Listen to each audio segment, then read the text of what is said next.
हम जानेंगे कि संतों की वाणी सुनने से हमें क्या-क्या फ़ायदे होते हैं और हमारे जीवन को क्या-क्या लाभ होते हैं। तो सत्संग की महिमा का हम आज बखान करेंगे। तुलसीदास जी के अनुसार इस संसार में सत्संग की प्राप्ति अत्यंत दुर्लभ है। जिसके बहुत ऊंचे भाग्य होते हैं उसी को सत्संग प्राप्त होता है।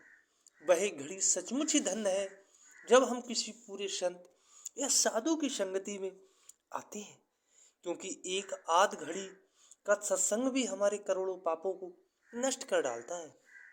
वास्तव में संत की संगति के समान और कोई लाभ नहीं है। सभी स्वर्गों और मोक्षों का सुख एक क्षण के भी सत्संग के सुख की बराबरी नहीं कर सकता। सत्संग द्वारा हम सच्ची हरि कथा सुनते हैं, जिससे मोह दूर हो जाता है, विवेक की उत्पत्ति होती है, हरि भक्ति दृढ़ हो जाती है और परमात्मा की प्राप्ति हो जाती है। पर परमात्मा की कृपा से ही ऐसे सत्संग की प्राप्ति होती है। परमात्मा कृपा करके जिसे किसी संत के सत्संग में ला देते हैं उसका जीवन धन्य धन्य हो जाता है। तुलसीदास जी के अनुसार परमार्थी साधना में हरि कथा या हरि कीर्तन को अपने अंदर सुनना अत्यंत आवश्यक है। भवसागर को पार करने के लिए यही दृढ़ नाव है। पर हरि कथा सुनने का अधिकारी वही होता है जिसे सतगुरु का सत्संग अत्यंत प्यारा लगे।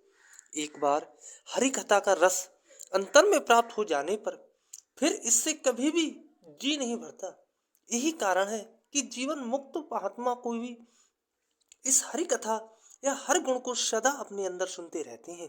तुलसीदास जी कहते हैं कि इस हरि कथा में जिसे प्रेम नहीं है उसका हृदय मानो पत्थर ही है। सत्संग हमारे संशय को दूर करता है, चित्त को शुद्ध करके इसे एकाग्र बनाता है और धीरे धीरे हमारे सभी क्लेशों को हटा देता है। इस प्रकार सत्संग द्वारा हमें मोक्ष की प्राप्ति हो जाती है।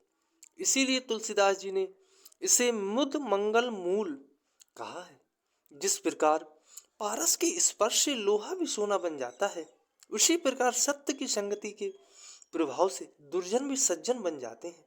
इतना ही नहीं बल्कि संतजन पापियों को अपनी संगति में लाकर उन्हें अपना रूप बना लेते हैं। जैसे गंगा में मिलकर गंदा पानी भी गंगा जल बन जाता है। संतों की संगति की असीम लाभ है। आश्चर्यजनक प्रभाव और अद्भुत महिमा का वर्णन करना कठिन है। संतों का सत्संग तीर्थ ही नहीं बल्कि तीर्थराज के समान पवित्र होता है। बाहरी तीर्थराज तो केवल एक जगह स्थित है, पर संतों की संगति रूपी तीर्थराज चलता फिरता तीर्थराज है। बाहरी तीर्थराज में जो गंगा यमुना और सरस्वती का संगम तथा अक्षय वट है, उसे तुलसीदास जी ने संत समाज रूपी तीर्थराज में अच्छी तरह घटाकर दिखाया है। यहाँ राम भक्ति का प्रभाव ही पवित्र गंगा की धारा है। ब्रह्मा विचार के प्रचार के रूप में सरस्वती की धारा बहती है तथा निष्काम कर्म योग की कथा के रूप में यमुना की धारा प्रभावित होती है।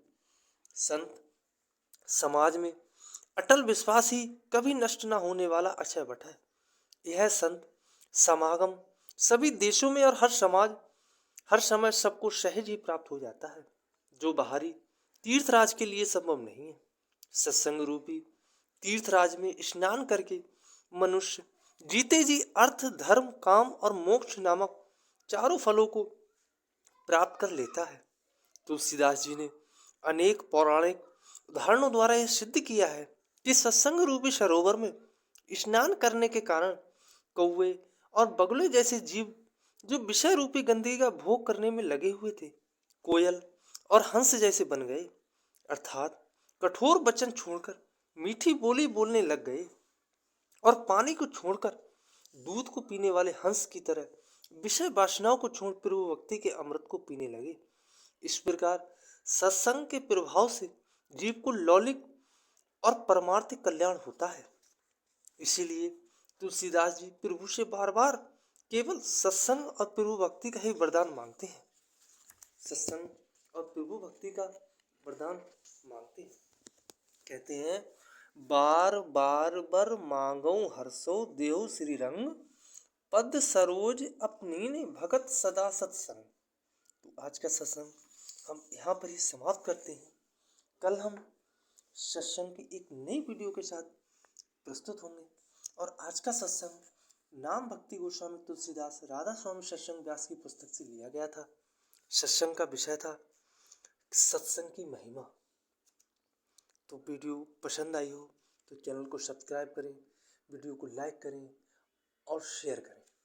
राधा स्वामी जी।